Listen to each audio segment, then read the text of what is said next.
The three surviving crew members of the review copy, Captain Gilbert Collins, Sergeants Derek Case, and Enrico Viglino, have been assigned to form part of the crew of a new B-17, together with 7 new crew members.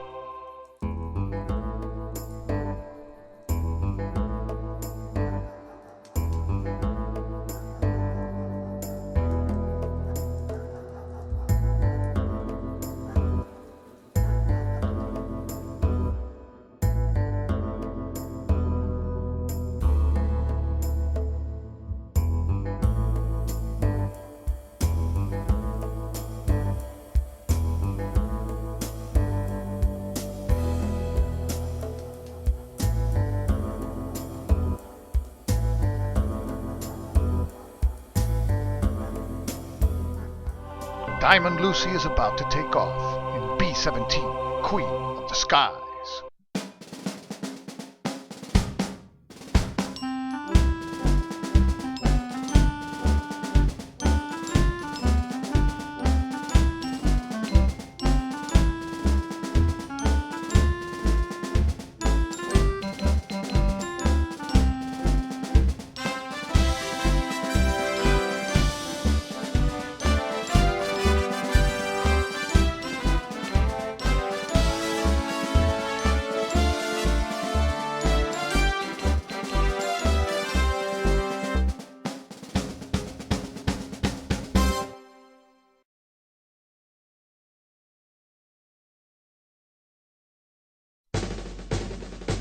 Please come in and take a seat. I know you've been training hard for the last 6 weeks, and this is your first mission together. So please listen carefully. Today's target is the industrial sector of Lille in occupied France. Your bomber will be in the middle position. However, you will be part of the low squadron, and you will be bearing the brunt of most of the German attacks. Fortunately, the target is not far away. It is here in Zone 3, and expected enemy resistance is light in Zone 2, but heavy in Zone 3. Fighter cover will be variable, so don't count on it. Bomb the target and get back as soon as possible. Follow your captain's instructions and good luck. At 1000 hours, Diamond Lucy takes off on its first mission.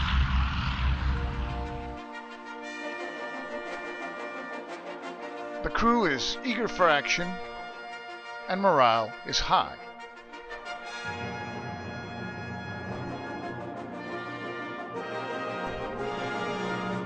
The bomber enters Zone 2, where fighter cover is poor. The Germans send 1 fighter wave after our bomber formation. The enemy bandits make contact. 3 Focke-Wulf 190s are headed our way, and they approach from 12 o'clock and 3 o'clock. Fighter cover is poor and fails to divert a single bandit. Our crew members get ready for combat. First to fire is the bombardier, Lieutenant Eddie. He fires away and hits the bandit. Bandit bursts in flames and crashes into the sea. It's Lieutenant Eddie's first kill. Next, the top turret gunner, David Snowman, fires away, but he misses. The starboard waist gunner, Judd Vance, fires and also misses. The level bandit fires away, but misses and leaves. Now the low level bandit fires and hits, but the damage is only superficial. This bandit returns for another pass, this time from 12 o'clock. Poor fighter cover fails to drive him away. First to fire is the bombardier, Joel Eddy. He fires away and hits and damages the fighter who continues with the attack. Next, David Snowman fires, but misses. The German fighter moves in for the kill, and he hits our bomber in both of its wings. The landing gear in the port wing is inoperable, and the aileron in the starboard wing is also out of action. The bandit flies across where the tail gunner Viglino awaits him, but he misses. Our crew members prepare again for another attack by this brave German pilot. This time, he approaches from 130 level. The only crew member that has an angle at him is the navigator, Hayakawa. She hits, and the bandit dissolves in a ball of flames. It's Hayakawa's first kill. Diamond Lucy enters a target zone where the weather is good. Fighter cover this time is also good. The Germans now send 3 fighter waves after the bomber formation. The first one makes contact. 3 Me-109s. And they approach our bomber from 12 o'clock and 1:30. Good fighter cover manages to drive all 3 away.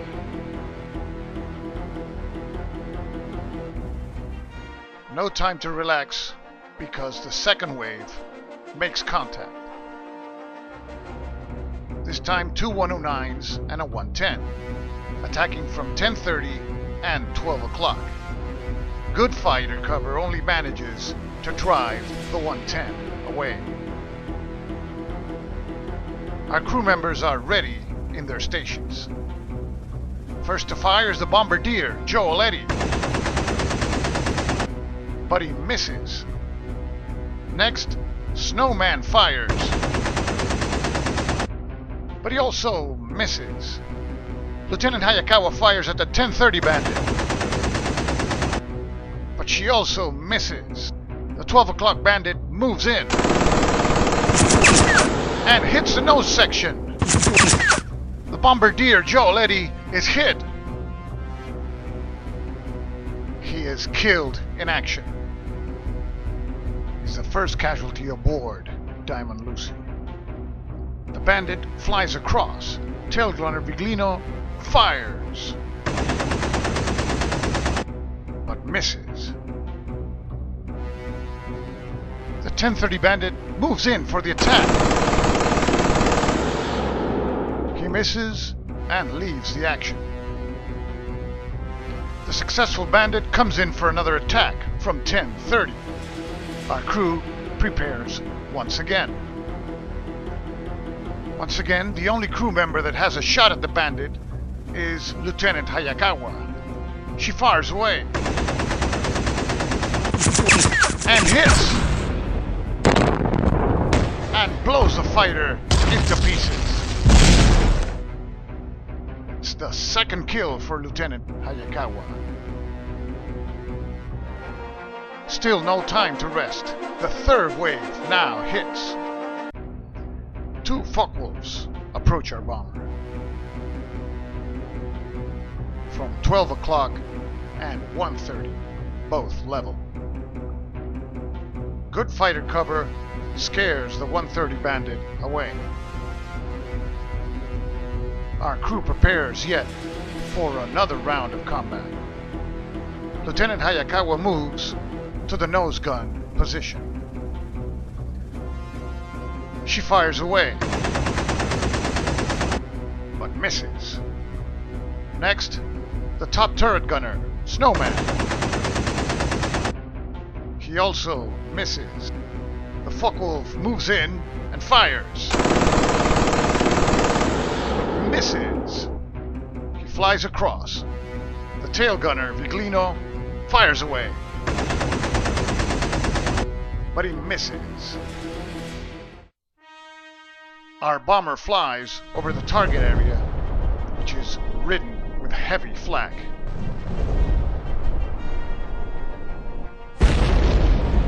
port wing is hit.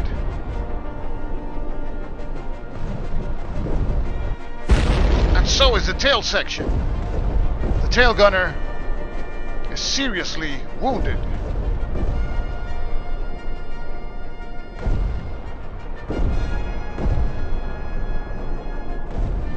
Our bomber prepares for the bomb run, but the bombardier killed. The bomb run is off target, and none of the bombs fall even close. Diamond Lucy turns around to head back for base. But the Germans have other plans and send 2 waves of fighters after our formation. The first wave makes contact. 2 Me-109s headed our way, attacking from 9 and 130. Good fighter cover scares both of them away.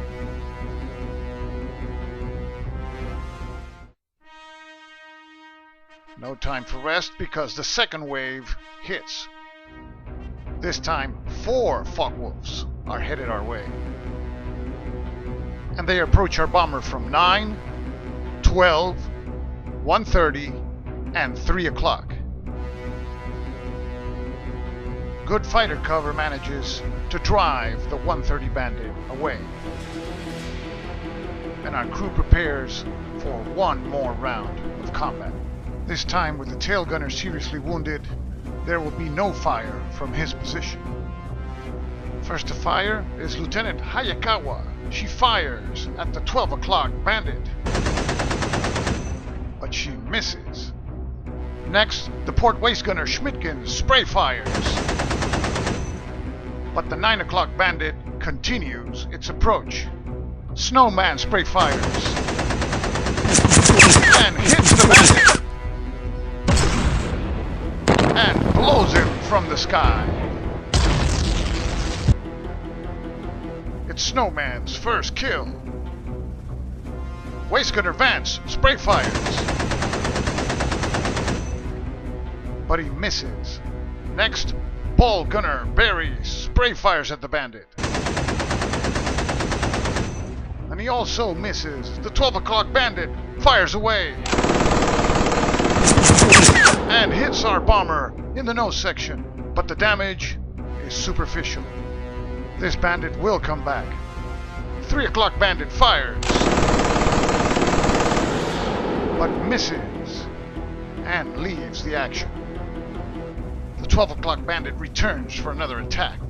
Only Lieutenant Hayakawa has a shot at the Bandit. She fires away, but misses. The Bandit closes in for the kill. This time he misses and leaves.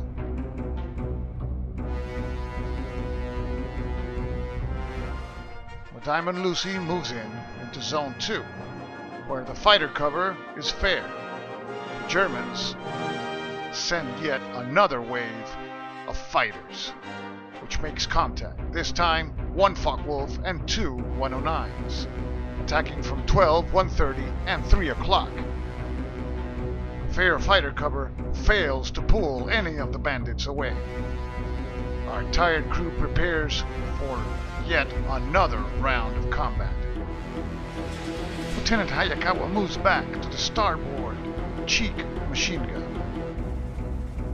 The top turret gunner Snowman fires and hits the Bandit. The damaged Bandit is unmoved. Lieutenant Hayakawa fires to the 130 Bandit, misses. Next, waist gunner Vance spray fires at the 3 o'clock Bandit,